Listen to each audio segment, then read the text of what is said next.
Donc, Aventurosaures, c'est la fusion de deux de mes passions de toujours, soit les dinosaures, les animaux préhistoriques et les univers fantastiques médiévaux.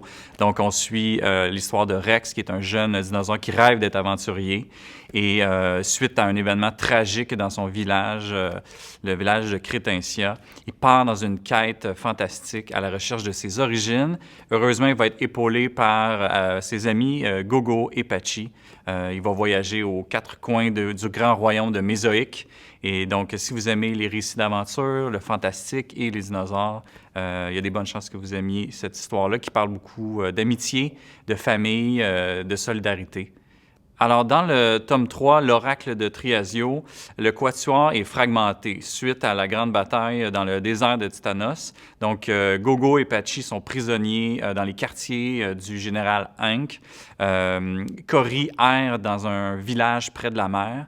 Puis Rex, qui a survécu à une énorme épreuve terrifiante, est prêt et plus fort que jamais à poursuivre sa quête.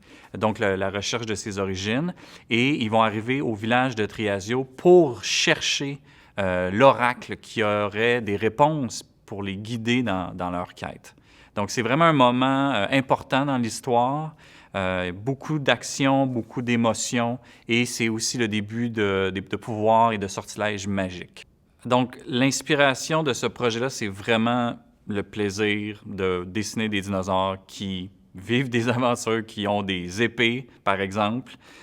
C'est la BD que j'ai toujours voulu lire depuis que je suis tout petit.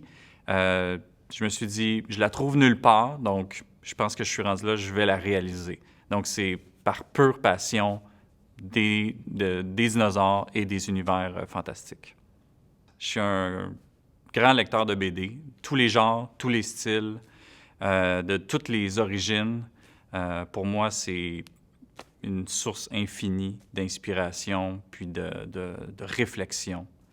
Donc, je lis beaucoup de BD, puis je pense que tout le monde devrait lire beaucoup de bandes dessinées québécoises, principalement. À cause de moi, nous sommes pris au piège à l'autre bout du royaume. On va pourrir ici, c'est certain.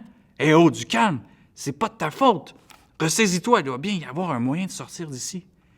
Silence, vous deux! À votre place, je profiterai de ce repas. C'est peut-être votre dernier.